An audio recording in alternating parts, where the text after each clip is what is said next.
Good evening. A slight change to the planned top of this hour. I want to bring you this breaking news that's emerging in the Daily Telegraph. A secretive Whitehall spy unit has been used by the government to target social media posts criticising migrant hotels and two-tier policing. The Telegraph is revealing that officials working for Peter Kyle, who was the technology secretary, he's been in the news a bit this week, hasn't he, have flagged videos with, quotes, concerning narratives to social media giants, including TikTok, warning that they are exacerbating tensions on the streets. Apparently, this same unit, which has now been renamed, was being used during COVID to clamp down on people who might have been putting out so-called anti-vax or anti-lockdown messaging. This is a huge revelation here. It's a huge revelation. It's something that I think a head might roll over. You know, people cannot feel as though the government is hugely clamping down on what they say about the biggest issue facing Britain at the moment, illegal immigration and legal immigration. They cannot clamp down on that. And this revelation is going to be deeply, deeply uncomfortable for Labour and, frankly, play into the narrative that there is a Stasi out there that is stopping your tweets. And can I just say as well one thing on this? One thing that I've been doing recently on this show, of course, is revealing how easy it is for human traffickers to operate on social media. I just wonder whether or not Peter Kyle might be best served trying to come up with a crack team to stop human traffickers operating freely about how and advertising how to break into Britain, as opposed to maybe someone called Sandra who lives in Stoke who's got a problem with the local migrant hotel and decided to make a TikTok video about it. But we've got more on that story later on. It's a huge story. We'll have more detail for it later on. Welcome back. Let's have a first look at these front pages, shall we? The Sun, Hammer Gang's gem raid on Harry. It's Harry Redknapp and his wife Sandra. Masked robbers smashed their way into Harry Redknapp's mansion with hammers and stole his wife Sandra's jewellery. There's a story on the sidebar of the Sun there. Terrorist admits 7/7 blast. The terror plotter has finally confessed to being a mastermind of the 7/7 bombings. Despite his confession while in US custody, he could still be released back to the UK within days. So that's lovely. Let's go to the Daily Telegraph. I'll be honest with you, this is the one I care about. Labour bid to silence migrant hotel critics. I think it's hard to overstate how serious this story is. A secretive Whitehall spy unit has been used by the government to target social media posts criticising migrant hotels and two-tier policing. Emails recovered by a US congressional committee show civil servants have complained to tech firms about content monitoring asylum seekers, immigration and two-tier policing. The dossier has emerged as ministers battle claims that the UK is censoring social media with the Online Safety Act. And it turns out, shock horror, that they've basically been using a pseudo-Stasi in order to do that.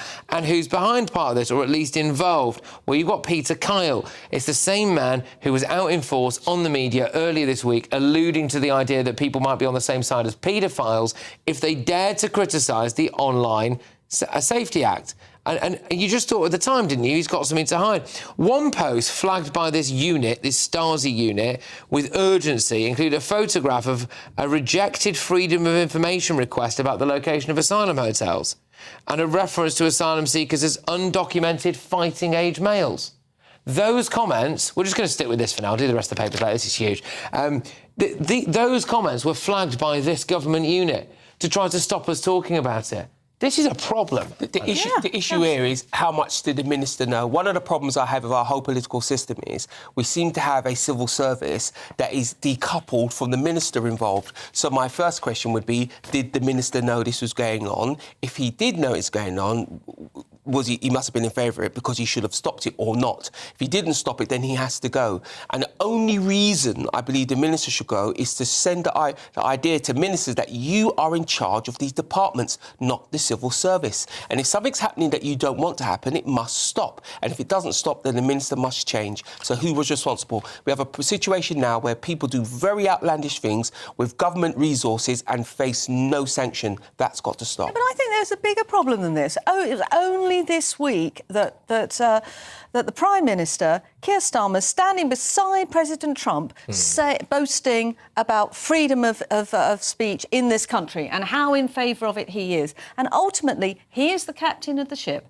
and this government is plainly not in favour of freedom of speech at all. Yeah, I mean, there's things that have been flagged here, right? So, I mean, this is ridiculous. So, one example of something that was flagged was apparently a video of a load of Pakistani men celebrating on a street. And maybe it was maybe it might have been Eid, or it might have been something to do with cricket, or whatever. Anyway, the caption on the video was, "Looks like Islamabad, but it's Manchester." Okay, people might think that's in bad taste. People might think it's not something you'd flag to a secret agency. Well, I mean, I think we have to think about what happened in Southport and the misinformation that happened around Southport online. But it does seem to me that it's somewhat over the top, and you cannot silence free speech. There are hateful things out there on the internet, and indeed, as we've seen with the Charity Commission recently, being said in places of worship, that strike me as much more damaging than that and much more worthy of censure. So, I mean, I'd be interested to know when this unit started. Does it predate the government? We don't know how long it's been going on for. It's been going on for years. It does. It was named something else previously, but it was something that was used heavily during COVID, apparently, to clamp down on people who were spreading so-called disinformation about lockdowns. There's two things to say. Firstly, the police. I sat on an assembly. We spent a lot of time speaking to police about two-tier policing. They absolutely hate the notion, and they push back really hard because from their point of view, they are treating people without fair or favour, and they're doing the same to everyone. But unfortunately for the police, they're at the mercy of what's happening in other parts of the system, and it looks like they're doing it. But this is the kind of thing. Like, it is, again, it's one of those things where conspiracy theories turn out to be true, isn't it? Where people say, you know, like, I feel like I'm being watched. I feel like I'm going to get a knock on the door from police if I just say what I feel about this migrant hotel down the road. Or if I tweet something quite innocuous, you know, Paul at number 58 down the road, like, says what he really feels about the rate of demographic change in his area, but doesn't actually say a racist word. Still, bang, here you go. It turns out you are being monitored. Yeah, no, this is absolutely fundamental, because democracy breaks down if you don't have freedom of speech and you become a dictatorship. And I take a completely different take from Southport. You know, Keir Starmer should be really concerned about this, because he was the one who said that people who were concerned about Pakistani rape gangs were being far right, and he's been proved. I'm not sure he did actually say it. Well, it was similar to that. It was and he's been proved to be absolutely wrong. And it turns out that this government is in absolute dictatorship. But this predates this government. This is going back to the Tories. But it's using it now. And this cry that the Tories did it, it's not a defence. I'm not saying it's right that it exists. I'm saying that one of the things I want to say is both around. Another revelation in this is that the government has been leaning on social media companies to try to get content that they say can exacerbate tensions taken down. Well, that's interesting. I put out a tweet earlier on making the point that I don't think the government has been doing that much to put pressure on social media companies to take down human traffickers' accounts, of which there are dozens, and I use to go and try and find them.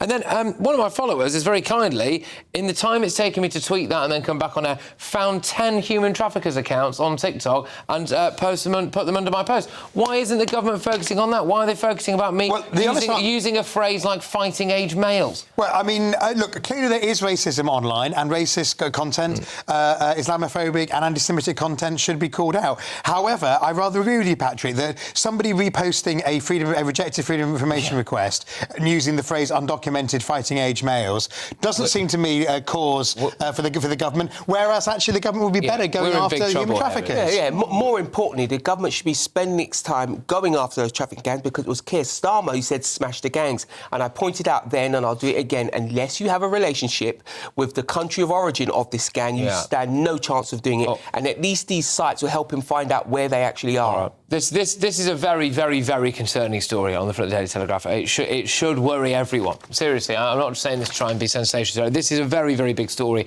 You know, if it basically comes down to secretive government departments designed to not just monitor what you say online, but also take it off there, and it comes after the Online Safety Act that's just come out this week, which is pretty squiffy as well. I think that we are. I hate to say this, I do really think we are living through some incredibly dangerous and very weird times. And there's going to have to be a huge pushback on this. There's going to have to be a huge pushback on this if we're going to get out of this, I think. But look, we're going to, in the next section, I'll give you the rest of the front pages. So I got a bit sidetracked on that, but I suspect it's going to be leading the news agenda tomorrow.